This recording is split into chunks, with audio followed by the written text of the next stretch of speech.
骑兵公司是我在1980年，当时候来创立，是取名叫做骑兵机械工程有限公司。那在当兵之前，因为我是读冈山农工机工科，补校，一方面求学，一方面在机械公司呢当学徒，在那里建立我本身的技术基础。然后呢，毕业之后去当业务，因为那时候就在潜在意识就想要当老板，所以去学业务。在那个时候，因为都是接触一些化工厂，甚至于中油公司也有，所以呢就想说，本身在当兵之前也在中国技术服务社，也是当今的中鼎公司上过班，也帮忙协助建厂，所以才取名叫做骑兵机械工程有限公司。因为骑兵公司从创立之后呢，刚才我们有谈到所接触的都是化工厂，那当然会有接触到一些管件的接头。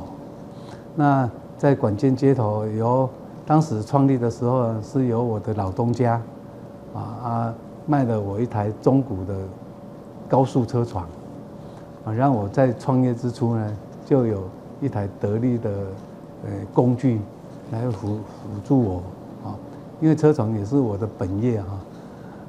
在那个时候就一些接头都用传统车床这个高速车床来加工，当然一台车床成不了气候，所以也找了一些那个技术非常棒的微星工厂来协助在这个创业的过程协助我。到目前，那时候协助的好朋友，目前都还继续有合作。那因为在这个做接头这一方面呢，有一阵子，我们那个废五金当时因为我们台湾工业刚开始要起飞，所以台湾都从海外买一些废船，或者从日本一些公司所过期的，就是连线到要淘汰的一些管件接头，都在大寮那边。那时候我们有得到这个消息，就也到去大寮那边的废五金去找寻宝。所以呢，在这个接头这个区块有一次的机会呢，一家废五金公司，它里面存着很多的库存，就我们的管件接头，就把它买下来，全部买下来，就一方面在做机械加工，一方面做机械零件修理，还做机械工程的配管维修，整个当初还记得东南水泥公司建台水泥公司一些漏斗去补修，我们也都有做。当然在这个时候呢，工程公司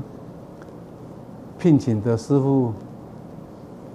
薪水都很高，因为技术人员，而且薪水就是要付现金。那碍于我们本身这个资金不够雄厚，所以念头就在想说，是不是要放弃工程公司改为制造公司，就专业来生产这个管件接头。那当然这个也是有一个契机因为当初为了要争取资金的来源，我还另外创了一个节目制作中心，在接工地秀啦舞台灯光音响表演因为这个事业呢和我的本业公司的经营有一点时间上不会冲突所以就两个行业就在那个时候就一起进行到了刚才讲的，应该是不是要把工程公司放弃的时候就在想说，不然因为做节目比较好，应该说比较好赚，而且又收现金哈，没有呆账，所以就想说是不是取舍哈，把机械公司把它结束掉。幸亏那时候没有结束哈，如果有结束，就不会到现在公司成立40周年，今年迈向第41周年。所以在转型刚才讲的那个契机我就询问说台北的客户说，我这里的全部金属类的全部为了要结束营业，不要做了，你要不要接受这样？他就从台北下来看一看，就直接问说你要卖多少？我向他提出说200万了他讲了一下，就说100万以内再来讲所以受到那一句话100万以内再来谈，我就是受到打击刺激。我认为说我这里至少要500-600的东西我开200算是很便宜那你100，那我就还是继续做所以呢，就